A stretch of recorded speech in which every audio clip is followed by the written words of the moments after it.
What is going on, all you Pokemon collecting maniacs out there? This is Ryan, the PikaPikaPaPa, and today I'm going to be sharing with you how I pick the cards that I am going to invest in here in the Pokemon space. Now, I thought the timing of this video was good because, listen, Sword and Shield singles are going absolutely crazy right now, and I'm not sure how long they're going to be able to keep it up. I'm not sure how much of the gains they're going to be able to retain. I know Sword and Shield is an epic era. I know some of the artwork is absolutely off the charts, but when a market gets crazy like this, it is time for me to take a pause because, listen, I don't believe anybody has a weakness. A weakness is something you're unaware of. So when I'm thinking about my opportunities in the investment space, like I know that one of my opportunities is the fact that I can be a little bit emotional at times. I know, go figure, right? The guy who talks a million miles an hour and gets so excited about Pokemon videos. I can be an emotional investor. So what I have to do to make sure that's not a weakness and instead is just a challenge is I am aware of it. And what I do is I put a list of checks and balance in place. I have what I'm going to share with you today as things that before I choose a card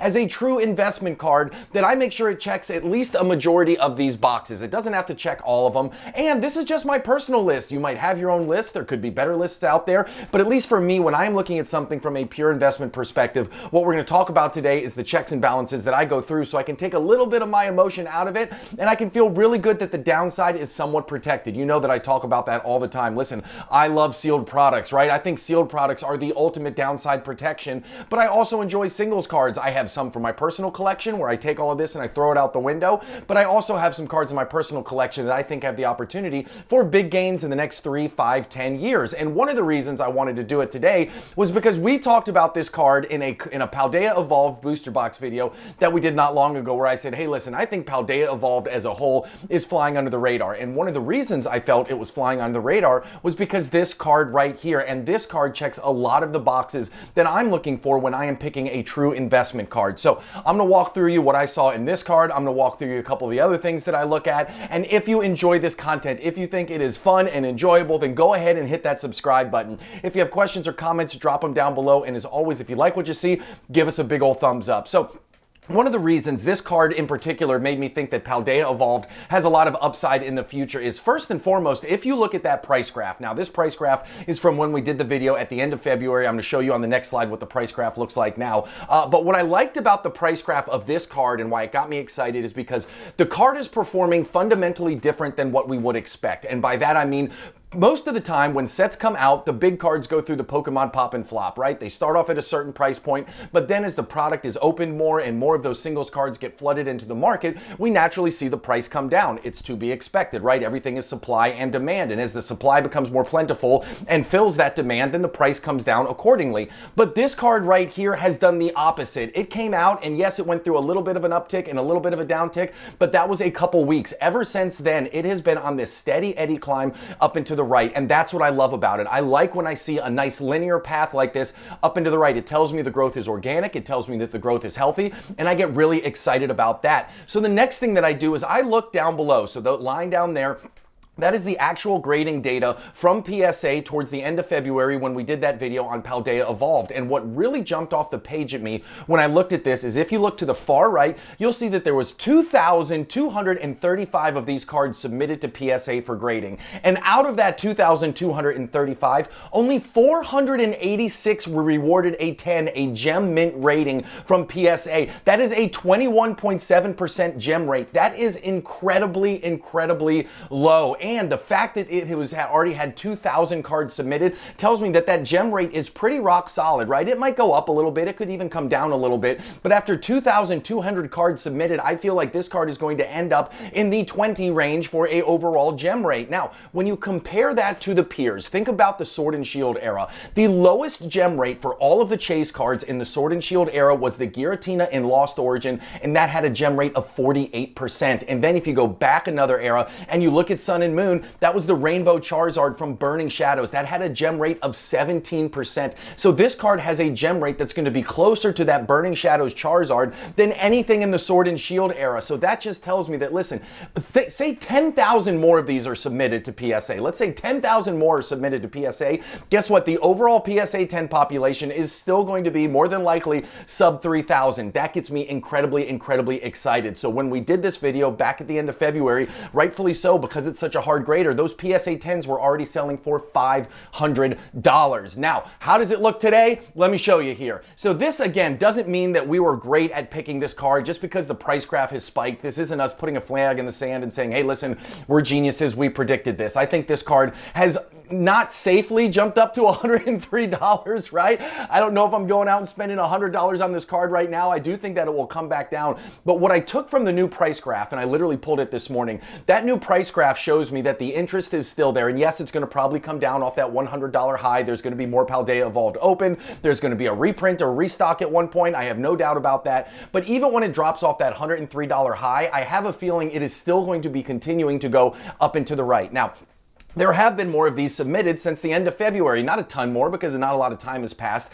but there is 2,485 that have been submitted. So almost 2,500 have been submitted now, and still a paltry 553 have come back in a PSA 10 gem mint. So the gem rate barely went up. It went up to 22.2%. Again, feeling really good about the long-term potential for this to be a very tough grading card. Now, the price has obviously gone up from $68 and it's up in the $110 range, right? If you go on eBay, that's what they're selling for, is right around $110 for some of the cleaner looking copies. And the last two PSA 10s on eBay sold for over $600. So in that short amount of time, the PSA 10s have gone up an additional $100. The other thing that I love about this, and I'm always looking for when I am trying to identify cards for long-term investing, is artwork, right? Artwork is so incredibly important here in the Pokemon space. It's one of the reasons I love this hobby. It's one of the reasons I love that you can open packs and maybe not get the big chase card, but feel still really good because you are getting some awesome art in that. Well, the art on this card is absolutely insane if you ask me. I love you got a Gyarados hiding up there in the right-hand corner. You got Magikarp with the colors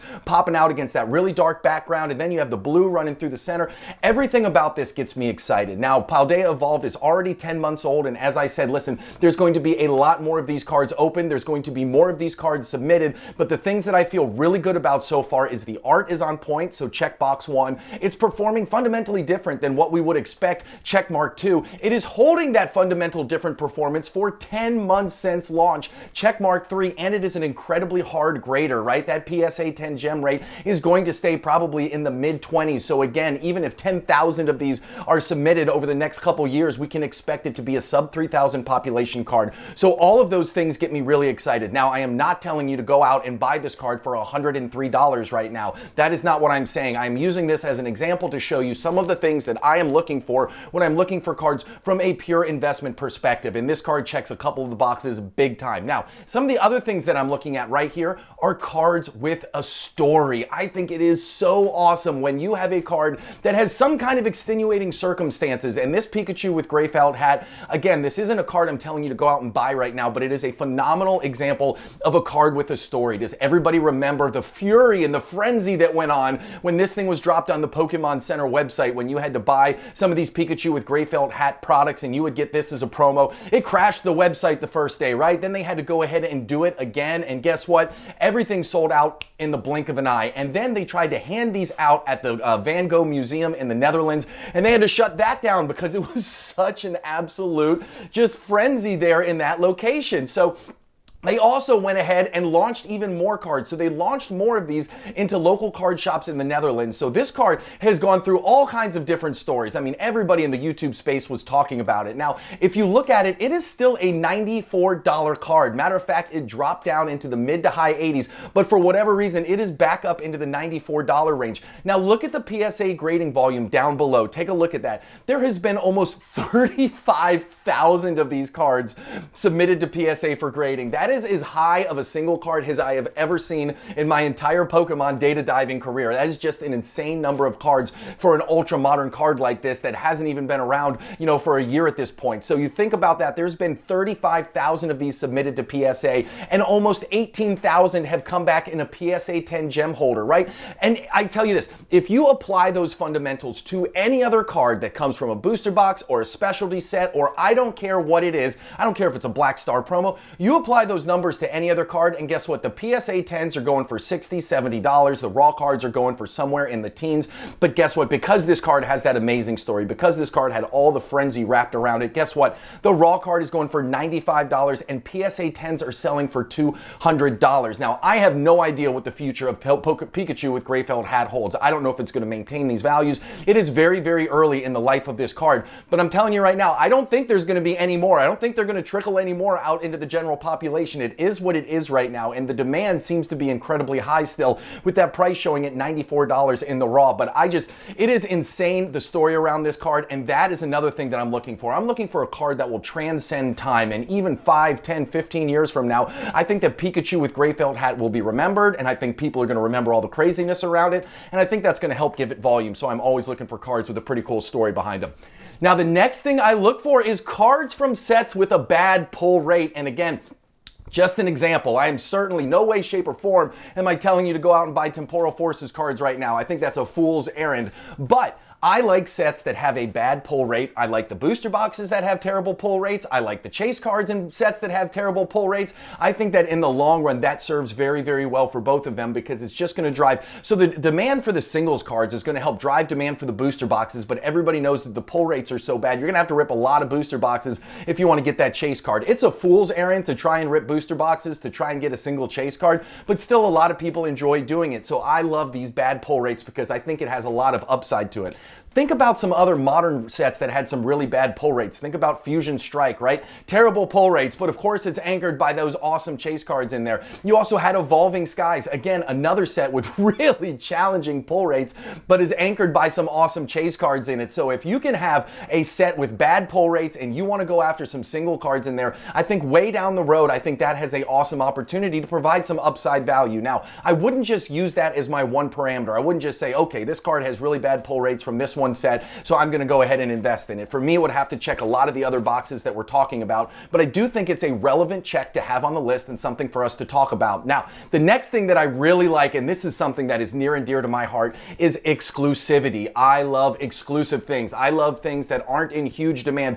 Pikachu with gray felt hat, I don't know if that's exclusive or not. The numbers sure indicate that it's not exclusive, with almost 35,000 being sent in for grading. But I tell you what, if they didn't do the Wave 2 at the Pokemon Center, if they didn't do the Wave 2 at the local card shops, it certainly would have been an exclusive card. But some of the things I look for, like this Paradise Resort right there with the World Championship stamp on it, that's exclusive. That's awesome. The art on there is fantastic. You got Pikachu chilling in the car. Like, everything about that gets me excited. And then you look at the Team Up pre-release cards right there. You got Charizard on the front, plus you have a stamped staff promo. Incredibly impactful, incredibly exclusive. You're not going to find a lot of them. That card has a lot of legs on it. And then if we're talking exclusivity, we have to talk about the Pokemon Center exclusive Elite Trainer boxes. And I am convinced, up until this point, at least we're only 1 year into Scarlet and Violet, but you can even lump Crown Zenith into it. These Pokemon Center exclusive ETBs are now what I would truly call exclusive, right?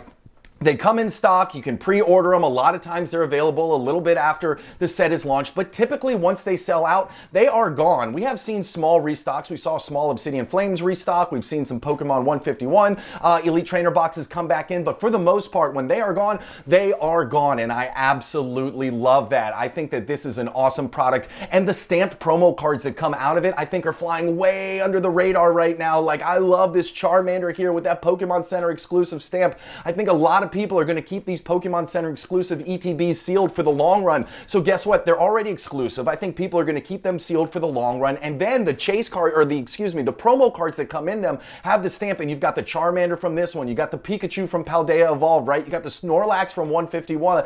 There's some really, really big names tied to some of these really exclusive cards, and I think they have an awesome opportunity for some long-term price appreciation as well. So I love the exclusivity side of things. Think about Pikachu with gray felt hat. I mean, kind of exclusive. It's got Pikachu on it. It's got a story behind it. I mean, it is checking a lot of boxes. So now, the final thing that I talk about, and I've been alluding to this a lot throughout the video, is I like the big names, right? I understand that Pokemon come in and out of favor, but at the end of the day, all of the names on this list right here just seem to transcend time and just seem to be at the top of this list every single time. So this list is every single month we look at the actual grading volume at PSA. Now, we only look at PSA because their grading volume is so much higher than all of the other grading companies. It gives us a good feel for what's going on in the entire market. But every single month we see the same names on here, right? It's always Charizard, Pikachu, Mew, Mewtwo, we got Blastoise, Venusaur, Gengar, Charmander. Charmander kind of comes on and comes off, but you get the gist of it. I want these big names because I don't know where the market is going to be 5, 10, 15 years from now, but I feel really good that far down the road, people are still going to be interested in Pikachu. People are still going to be interested in Charizard. Mew and Mewtwo are still going to have their place. Same thing with Blastoise and Venusaur, right?